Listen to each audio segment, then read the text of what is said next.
It began on a rainy Tuesday morning, the kind of day when tempers run short and patience runs thin. Traffic lights flickered red over a crowded intersection in downtown Chicago, horns blaring as people hurried through puddles. Amid the chaos, a man in a simple black hoodie stepped out of his car to help an elderly woman struggling to cross the street. That man was John Kennedy, though few knew him by sight. To most, he was just another face in the crowd, but to thousands of employees across the country, he was the CEO of one of the largest humanitarian tech companies in America.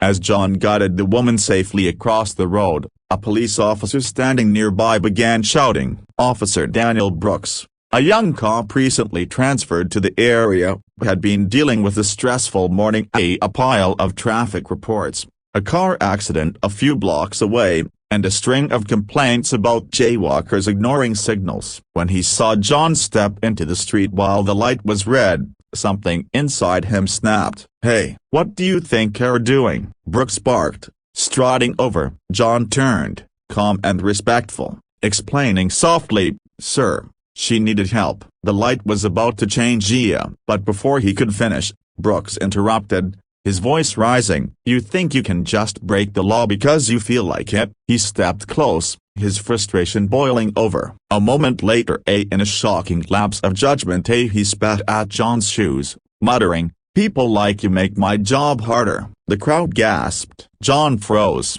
his face still, his expression unreadable. Cameras came up. Someone began filming. But instead of shouting back or demanding justice, John simply looked the officer in the eyes and said quietly, "You're having a bad day. I hope it gets better." Then he walked away. That might have been the end of it, an unpleasant encounter forgotten in a few days. But the world had other plans. Within hours, the video of the incident hit social media. Millions of people watched in disbelief as the calm, dignified man was spat on by a police officer. Hashtags flooded the internet.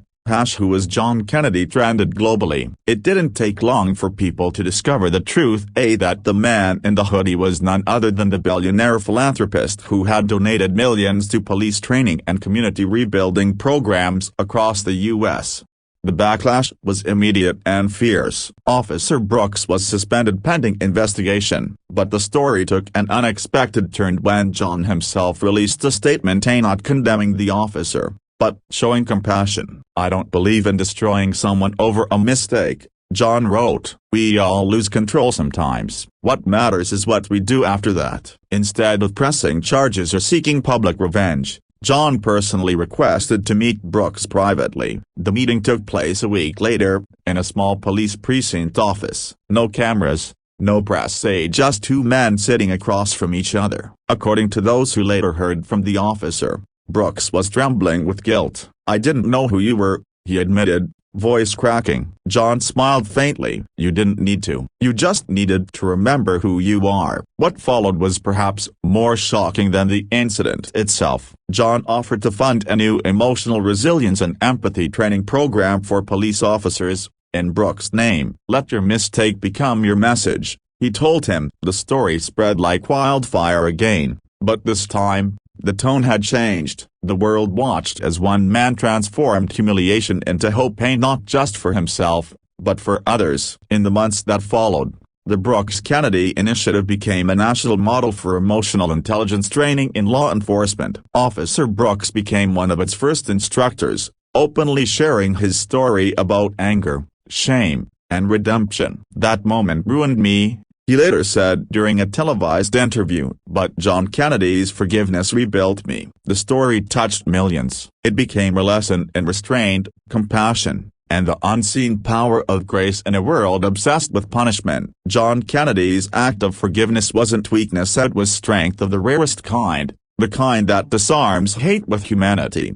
And, as John said in his final public statement about the incident, "Greater than we can't control what others do to us, but we can always control what we choose to become because of it." That single moment, a spit on a rainy street, became a story of forgiveness over fury, reminding the world that sometimes, the most powerful response isn't revenge, a broken bar, it's grace.